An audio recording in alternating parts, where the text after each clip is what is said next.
రేవంత్ రెడ్డి ప్రభుత్వం వచ్చి 2.5 సంవత్సరాలు అవుతోంది. మీరు చాలా మంది ముఖ్యమంత్రులను చూసారు. ఎన్టీఆర్ నుంచి ఇప్పటి వరకు చూస్తున్నారు. దగ్గర నుంచి అబ్జర్వ్ చేస్తున్నటువంటి వ్యక్తి మీరు. ఇప్పుడున్నటువంటి రేవంత్ రెడ్డి పరిపాలన ఎలా ఉంది? ఆయన సాగుతున్న 2.5 ఏళ్ల పరిపాలనకు సంబంధించి మీరే చెప్పాలంటే కామెంట్ చేయాలంటే ఏమంటారు? ఇంకా టైం ఉంది ఆయన ఇప్పుడైతే ఎవడో హ్యాపీగా లేరు.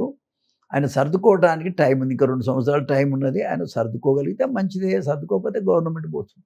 కానీ ప్రతి జిల్లాలో అంటే రైతాంగంలో విషయంలో అసంతృప్తి ఉందని కొందరు అంటారు. లేదు అంటే కొన్ని వర్గాల్లో అసంతృప్తి ఉందని కొందరు అంటున్నారు. లేదు లేదు అంతా బానే ఉంది. కానీ ప్రతిపక్షాల అనే ఆరోపణ అనేది వాళ్ళు అంటున్నారు.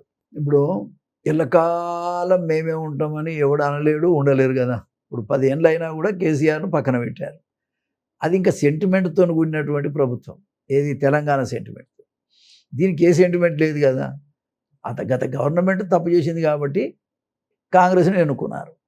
ఇప్పుడు కాంగ్రెస్ గవర్నమెంట్ ఎంత మంచిగా చేస్తే ఇలా ఉండనిస్తారు, అది కూడా గమనించుకోవాలి. కాబట్టి ఒళ్ళు దగ్గర పెట్టుకొని పరిపాలన చేస్తే ఉండటానికి స్కోప్ ఉంది. చెప్తున్నా కదా, నేనే చెప్తున్నా. అరే భయ్ మాకు సాయం చేయవా అని చెప్తే మాదిగ జాతి మొత్తాన్ని అవమానపరిచే విధంగా ఆయన నిర్ణయాలు తీసుకుంటున్నాడు.